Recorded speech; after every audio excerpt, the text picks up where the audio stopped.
7.4, slope. So when we're talking about slope, we're talking about the rise over the run, or the change in y over the change in x. So we also use m to represent slope. So y sub 2 minus y sub 1 over x sub 2 minus x sub 1. And in a moment, I'm going to show you what that means. Just wanted to visually show you what the rise over the run looks like. So this is the run goes left to right. The rise goes up and down. All right, so let's take that equation and show you what that actually means. So graph and find the slope. So first thing, you're going to need a ruler. I'm going to make a graph.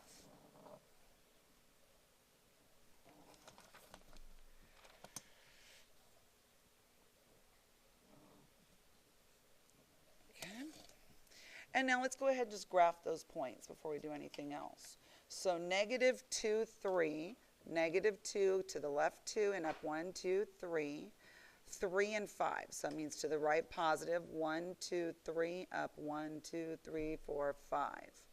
Connect and do those. So we've graphed it. Now we need to find our slope. All right, so we graphed the line, and now we're looking at finding the slope. And we can either do that by looking at the rise over the run or using the equation. We're going to do both on this one. So first, let's look at the rise over the run. So the rise over the run. It's how far you have to go up and how far you have to go over. It's going to be positive if you go up and you go to the right.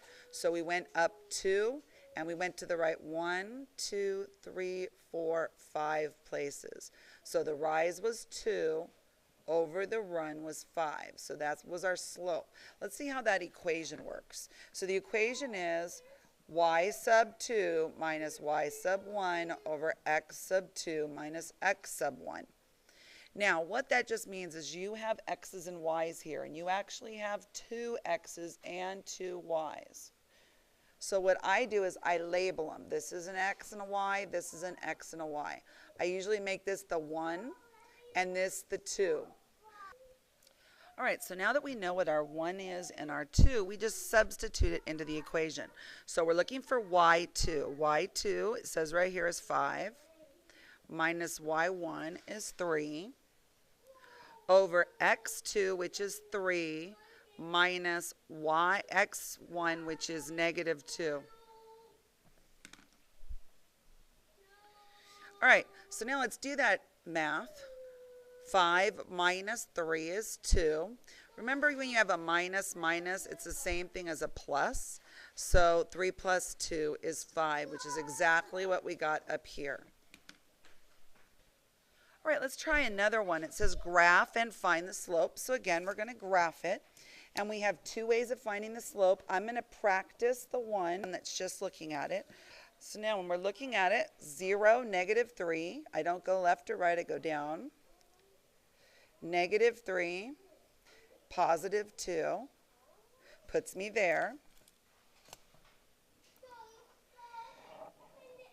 Okay, so now, if we're using the rise over the run, we're going to go up 1, 2, 3, 4, 5.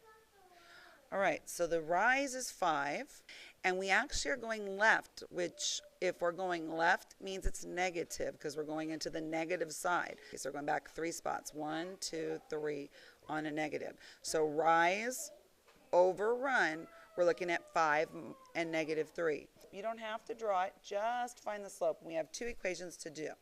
So instead of graphing it, I'm going to use the slope is y sub 2 minus y sub 1, x sub 2 minus x sub 1. So we're looking here, x, y, x, y. This is our first one. This is our second point. All right, so y2 is 9 minus y1 is 2. x2 is 8 minus x1 is 2. So we're looking at 7, 6 is our slope. Let's do our next one. Slope is y sub 2 minus y sub 1, x sub 2 minus x sub 1. Label. This is my first one. This is my second one. So again, Doesn't matter which one you make 1 and 2. It might make it so it's easier to remember by just doing what I do. The first one's number 1 and the second one's number 2. But they both have to be 1, or these both have to be 1. They have to be the same number for each point. All right, so y2 is negative 2 minus y1, and y1 is negative 6. x2 is 3 minus x1, which is negative 4. So a minus minus is a plus. 6 plus the negative 2 is a 4. Minus minus is a plus. 3 plus 4 is 7. So finding a slope without graphing. Now, we're going to look at horizontal and vertical lines. So first we're looking at the horizontal line. So a horizontal line is where it is horizontal. It's straight across. All right, so the slope is y sub 2 minus y sub 1 over x sub 2 minus x sub 1. This is our x1 and our y1. This is our x2 and our y2. And again, you just pick which one you want it to represent. So y2 I have up here as 4 minus my y1, which was 4. And x2 minus x1. So I get 0 over 4, and that makes sense because I don't see a rise. So there was no rise, and the difference here, the run, was 4. So when I take 0 divided by 4, I get 0. So the slope of a horizontal line is 0. Any horizontal line at all. So now let's look at a vertical line. With a vertical line, I'm wondering if we're going to get the same thing. This time we have the rise, but we have no run. So let's see what happens when we plug it in. M equals y2 minus y1, x2 minus x1. So go and label xy, xy. Doesn't matter as long as they're both 1, both 2. So 4 minus 3 over negative 2 minus negative 2. 4 minus 3 is easy. A minus minus gives me a plus. Positive 2 with a negative 2 gives me a 0. Now, you cannot divide by 0.